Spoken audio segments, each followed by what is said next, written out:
All right, let's go ahead and review the concept of multiplying powers with the same base.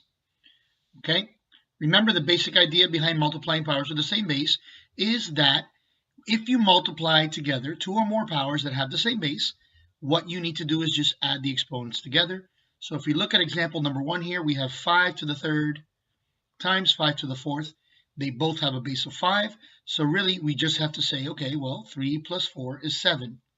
And our simplified expression is 5 to the 7th power.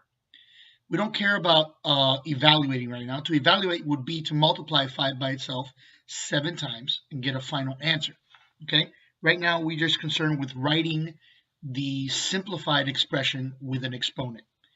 Now, so that you understand why it is we adding these exponents together, think about what 5 to the third means. 5 to the third means 5 times 5 times 5, and 5 to the fourth means 5 times 5 times 5 times 5. And in here, we're seeing that we need to multiply all of this together. And so when you count 1, 2, 3, 4, 5, 6, 7, we end up multiplying 5 by itself 7 times. So instead of having to write all of this out, we just add 3 plus 4, and that gives us 5 to the 7th power. So let's take a look at 5 more examples here and make sure that we understand how to do this. In example number 2, we have 3 to the 6th power times 3 to the negative 4th power. Okay, so again, they have the same base, 3. So all we have to do is say 6 plus negative 4. So what is 6 plus negative 4? Remember the rule for adding integers, okay? Different signs, subtract, and keep the sign of the bigger number. So 6 plus negative 4 is the same thing as 6 minus 4. So we end up with the answer, or the simplified expression, 3 to the 2nd power, because 6 plus negative 4 is 2. All right? On to the third example here, x to the 5th power times x. So now the question here is, does this second x here have an exponent? And it does. What we need to remember is that if you see a term without an exponent, it doesn't mean that it doesn't have an exponent. Everything has an exponent. If you don't see an exponent, there's that magical invisible 1. So this x here does have an exponent. It's the invisible 1. So we're just going to write it here so that we remember that it exists. So now we say, okay, x to the 5th times x to the 1st, 5 plus 1 is 6. So the simplified expression is x to the 6th power.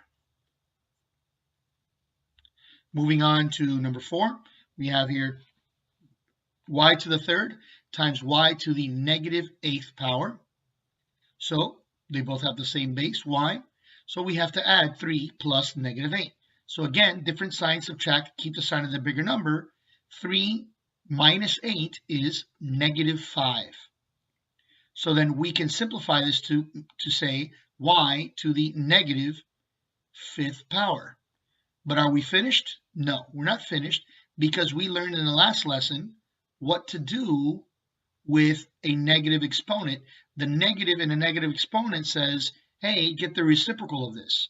So y to the negative 5th power can be rewritten as 1 over y to the 5th power. And that is the simplified expression that we're looking for. Okay, just 2 more examples here. Let's take a look here at example number 5. Now in example number 5, we have some coefficients. We have a negative 2 here, and we have a 4. So what do we do with those? Well, very simply, this is all multiplication, so all we really need to do is multiply them together. So then what is negative 2 times positive 4? Well, that's negative 8. And now we can look at the h's. We have h to the 5th power and h to the negative 3rd power. So what's 5 plus negative 3? 2. So our simplified expression is negative 8h to the 2nd power. All right? And finally, this example here, example number 6. This is by far the longest example. Remember, I've told you, it doesn't matter how big the problem is, how big the numbers are, how long it is. The beauty of math is once you know the steps never change. So all you got to do is think about order of operations and think about the steps. So what are we going to do first here? We are going to look at the coefficients. Here we have a 6 and we have a negative 4. So what is 6 times negative 4? It's negative 24. Now let's move on to the a's. We have here an a to the third and an a to the what?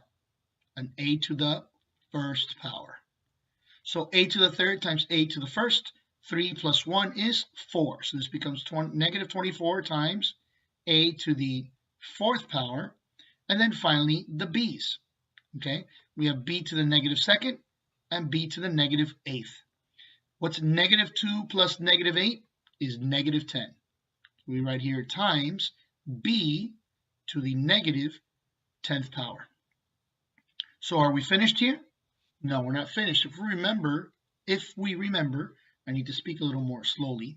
If we remember from the last lesson, when we have a negative exponent, we need to get the reciprocal, or the other way to view that is if you think of all of these expressions as fractions, this would be negative 24 times a to the fourth times b to the negative 10th over 1. Then you can simply think of whenever you have a term to a negative exponent, it has to change places, correct? So b to the negative 10th is going to move down to the bottom of our new fraction. And when it moves down, it loses the negative off the exponent. So b to the negative 10th is going to come to the bottom here as b to the 10th power. And then negative 24 times a to the fourth is going to stay on top. So here I'm going to put 24 times a to the fourth. And that negative from the negative 24 makes the whole fraction negative. So I'm going to put it here. And so this is our simplified expression. All right, I hope that this video has helped you to understand multiplying powers with the same base.